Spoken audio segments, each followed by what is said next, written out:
Hello, it's Dr. Shelley, and I have a very exciting testimony from a student who we would call an English second language student. What does that mean? It means that you were born in another country other than the United States and that you took your test here or in Canada or somewhere else.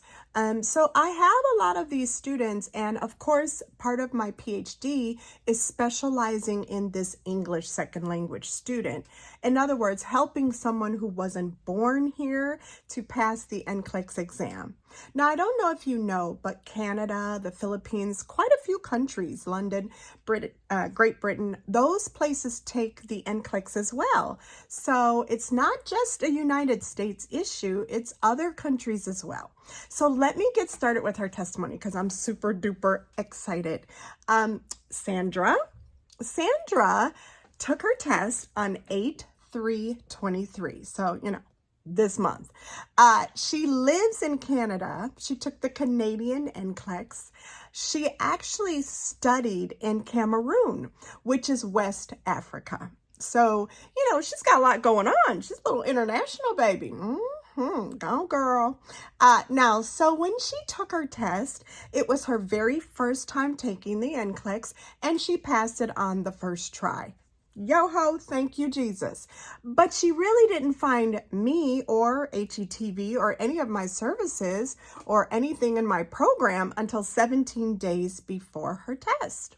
Now, when she took her test this month, she had 123 questions. It took her 5 hours. And we're going to talk about that because that was excellent. Hello. That's for all y'all rushing out there because nursing school had us take like a question every minute and a half, which is too fast for the NCLEX. You really do need to take your time. So let's talk about what she did.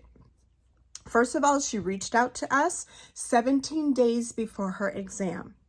I literally emailed her the Oh My God packet that most of you get for free, like it's complimentary. It still is. It will be like a charge soon, but for right now, it's free. All right, now, so if you haven't gotten your Oh My God packet, you need to text a sister, 216-410-0936. Yeah, so anyway, sister girl reached out 17 days before her exam. She got the Oh My God packet. In the Oh My God packet is all the things you better do before you take this test, and she took that super serious. Let me tell you some of the things that she read that she'd better do before she takes her test. First of all, we had a little bit of a phone consult as well. So, I helped guide her as to what to do. As you know, telephone consults with me, helping you figure out what to do when. It's like $25, like cheap.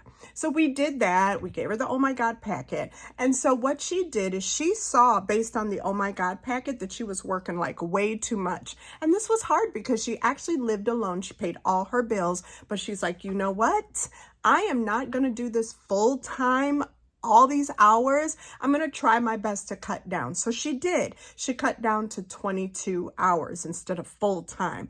That's a big deal because my class, my program, my way of doing this takes time, and it takes a lot of dedication, and it takes all hands on deck and both feet also. So if you're going to be working like a Hebrew slave without sandals, you'll never make it. In other words, there is a such thing as working too much. And some of you are really interesting. You don't just work a lot, but you decided to sign up for school again, like for your BSN or something crazy. Listen, too many irons in the fire. If you don't focus on one thing, and that one thing should be your NCLEX, then seriously, how am I going to help you? Because you don't even have time for it. Okay, so just think about those things because I'm trying to guide you with Sandra's little testimony here. All right, let's keep going. Now, Sandra, she said it. I didn't. She said, social media? No, I am not going to be on social media. Ain't no Instagram, Snapchat, TikTok, Facebook, all of that stuff y'all be doing. I know some people in my class, they're on Instagram more than me. Quite concerning, and it's taking them a while to get out of my class. That's just a side note, but I'll be trying to help y'all. Maybe somebody in my class needed to hear that. Anyway, so yes, she decided to cut out all her social media. She even said that y'all ain't calling her either unless she had some like leisure time, which wasn't much. But this was her testimony. I'm just trying to tell you what Sister Girl said helped her pass her test. Now, she also gave great details about some of the advice that I give you that many of you may not understand. First of all, I tell you, don't tell anybody, nobody, your test date. Unless you really know they're in your corner. I mean, I had one girl, she told her baby daddy when her test date was, he was supposed to watch the 3 children. This son of a Benedict told her the morning of her test that he could not watch her kids. Guess what I told her? Bring them kids up here to the classroom. We'll watch your babies while you take that test. And she passed. Deuces dude, because I know she ain't with that man no more. Okay, I'm just saying that was a side note. But you don't tell anybody your test date. You make sure that you keep it on the low. If you tell anyone, it's got to be somebody you really, really, really, really trust. But it's been my experience, and it has been your experience through testimonies, that when you tell people your test date, they make you crazy. Like they worry you about this over and over again. Like they bring it up. When you test it, girl, you should go. Girl, did you test yet? Oh, how many? When you, one, no, shut up. I'm not telling you my test date because I don't want to hear nothing about it. I got a plan. Shelly told me what to do, and I'm going to do it. And this is how we're going to work it. And I'll let you know when I get them letters after my name. Okay.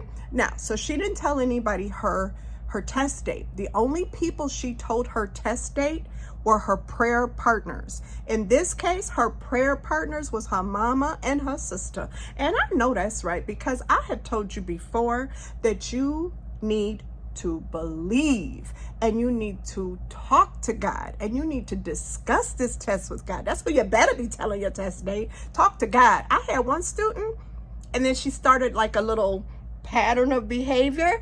I had a student who wrote a letter to God. Not only did she write that letter to God, Miss Jamila Pace wrote the letter to God, told God what she wanted on her test, how many questions she wanted on her test, how many select alls and which select alls she wanted on her test. And don't you know that girl passed with those select alls that she asked God to put on her test?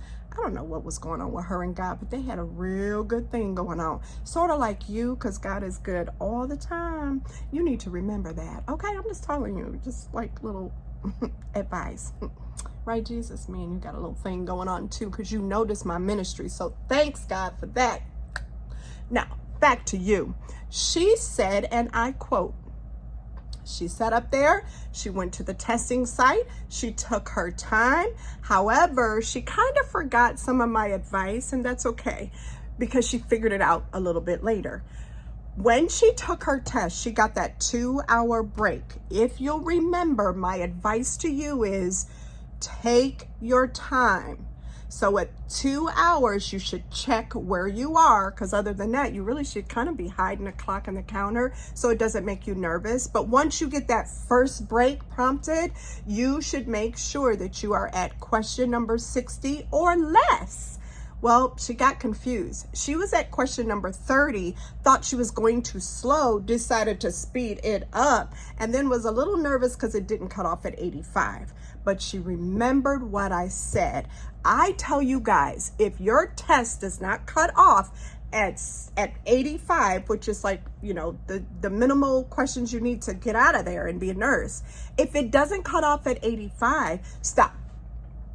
Say a prayer. Take your breaks. When you say your prayer, say to yourself, as long as they're giving me questions, I'm still a nurse. I just have to prove it. In other words, you're still in the game. Don't give up. Don't cry. Well, you might cry. I mean, people cry. It's okay, but don't just lose your cookies because it didn't stop at 85. Just stop right there and say, all right then. Y'all keep giving me questions. I'm still a nurse. I'm still in the game. I just got to prove it. But what she did was she got those 30 questions at that 2-hour mark and thought, oh, I'm going too slow. So then she decided to speed it up a little bit, and she took her first break, but then she skipped the next break and was still sitting there. Like I said, 85, it's still going. And then she thought, let me just regroup, get myself together, go pray, because I told y'all at them breaks, you better be praying. Yeah, you gotta pee too, because you don't want a full bladder while you're doing the test. So squeeze some pee out of there, and then pray, and then say to God, okay, whatever your will, I want to be in. So if this is your will for me to pass this test, and I did all the things Dr. Shelly told me to do, show me, God, show me what you're working with. I talk to God like that, because me and him, like, on a first name basis. We got it going on. We close. I don't know about what you're doing, but me and God. So anyway, my girl redirected, rejuvenated, prayed up, went on ahead and continued her test. And the next time they prompted a break, she took that break. She's like, let me go on and take this break, because I got to get it together. And literally, Miss, let me help you with this, because I got to make sure I say her name right. And y'all don't be laughing at me when I put my bifocals on, okay? Because you know I'm blind. Okay, so Miss Show Sandra Shuri Inwa Ingam is now a nurse. God bless you, Sandra. I'm so proud of you. You are the bomb.com, and you are now a beautiful nurse and all prayed up. So that doesn't hurt anything, because our patients need prayer. Just saying. Deuces.